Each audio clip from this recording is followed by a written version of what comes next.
right? That's the bigger thing, not to be available. So then, I mean, those when the really cool things happen. And there will always be, what are the things that only I can and should be doing on Sunday? And everything else should be delegated. Like what would that be? I mean, so if you've got all of your directing to the volunteers that are doing the handshaking, that are filling the urns, that are answering the questions at the info desk, if you have team leaders that are handling that, and you have directors that are helping the team leaders to make sure that the team leaders know like all the information, what's going on, and coaching the team leaders, if that all is happening under you, what do you do on a Sunday morning? Like, what else is there? I mean, if it were me, I'd be like, well, I probably wouldn't do the director thing, and I would just lead the team leaders, because like, what else would I do on a Sunday morning besides walk around with my coffee cup and, you know, like that. Well, Like so like so we developed like what was crunch time. So like 5 minutes before the start of service through the first 15 minutes of start of service was crunch time. People coming in late, trying to get them moved in, get them going. So I would always just be available for that. Like I'll go in the parking lot if you need me to. Like I'm just available because there's a lot of things happening at that time. So you just want to be available. But I also had to disappear a lot, because what I learned is my mere presence would be like, she's watching us. She's judging us. She's like, and they were trying to make a decision. They kept coming to me. I said, you decide. And they're like, but what would you do? I said, I'm not going to tell you. So I literally went to my office and said, y'all got this. That was a beautiful thing, because that really told them I did trust them. And when I taught, I'll have your back, it's kind of like I had to prove it to them. But whatever decision you make, I'll have your back. And so here's a crazy idea. Like, because we had two services. I like crazy ideas. Let's hear it. One of the services, like I would go to one with my husband. During the other service, I had nothing to do. I would go to my office, get work to do, so I actually could be home with my family. You know what I'm saying? Instead of running around doing all, because what's the thing only I can do? Only I can be the mom to my kids. Sure. Only I can be the wife to my husband. And I know, being on church staff, a lot of my meetings were after work, because that's when volunteers. So if there was some time that I could get back by taking a Sunday, an hour service, by being in my office, trusting my leaders to do their thing, and I am working unseen, but God sees, then I'm honoring my family. So there were little pieces that I could get done and could leave Sunday behind when Sunday was over, and know that I could hit Monday refreshed.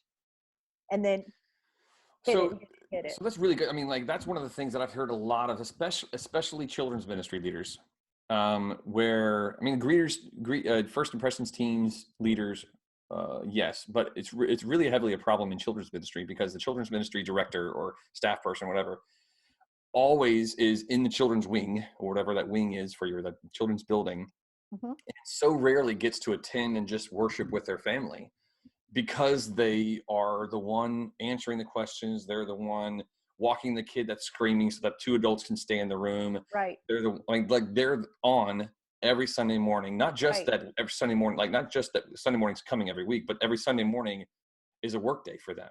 Right. In the sense that they are they put 5 miles on their step counter every Sunday morning, because they're working. And exactly. So I mean, I'm a part of a lot of Facebook groups, and even just having my own conversations with children's ministry leaders, it's so common amongst that group that they approach burnout, especially by the end of the summer, and going into a new school year. They get like that July, August is a real stressful, anxious time for them. And also they're the ones that are most likely to need to go to another church to have a sabbatical, to be able to attend a church, like to get refreshed. And in fact, there was a question yesterday or day before in a 22,000 member Facebook group just for children's ministry leaders. And the question was, where do you go to refresh on a Sunday morning when you need a Sunday morning to just worship? Which, that question alone is sad. Shows that they need to listen to this. But secondarily, the answers were also sad, because there were, I don't know, 500 or 600 answers to the question. And it was a poll. It was like a Facebook poll. And almost everybody said, there's another church in town that I attend anonymously, that I just go to, and I just sing and I listen and I just get refreshed, and I'm not on the clock. Yep. And this whole conversation is, I mean, even if just the outcome is that you can worship with your own church family on a regular basis and not feel like Sunday morning is the time that is the hardest and the that's right. most draining to you. Yes. Just that one outcome would be worth listening to this conversation.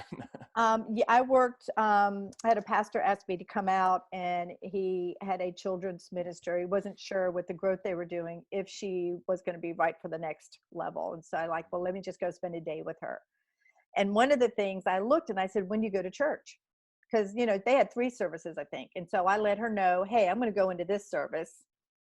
I'll meet you. What service are you going to? And she's like, no, I don't.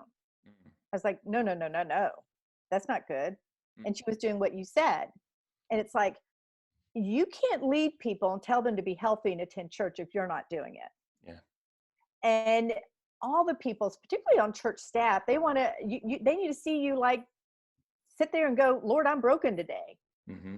Like, you're human too. We are a church. We're not a factory, right? We have responsibilities, and we respect levels of responsibility and positions, what have you.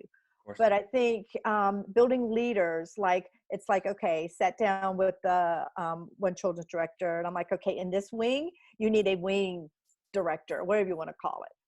And their responsibility is just to walk the halls and make sure how the room's doing, how the leaders are in there.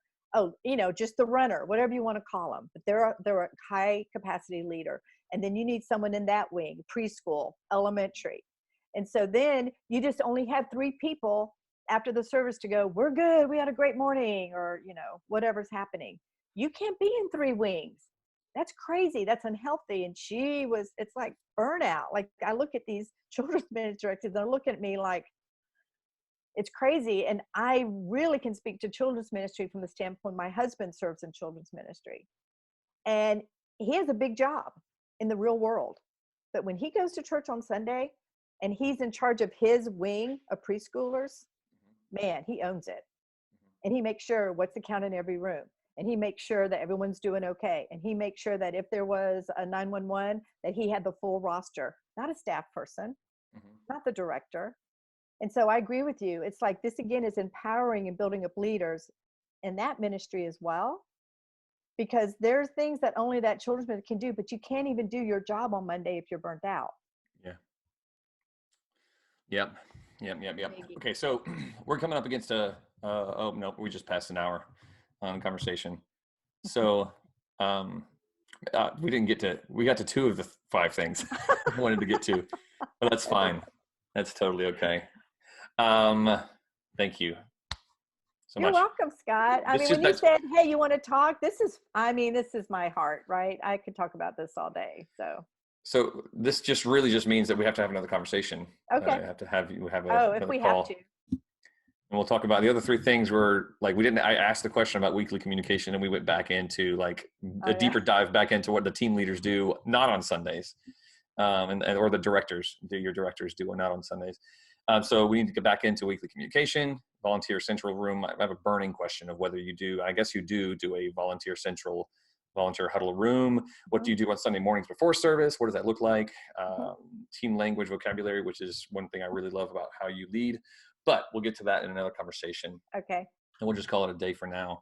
Partially because I've had you for an hour and a half now, and I've taken up enough of your time, and partially because I have to use the restroom. This Red Bull. All above. Hey, I think the biggest win is that we're going to eat fried rice together soon. Yes. I'm so excited about that. That's April. When we're in Greenville, I will make sure. All right. Send me the dates. Yes, I will. I'm so excited about that. Me too. That's awesome, Scott. Have a great day.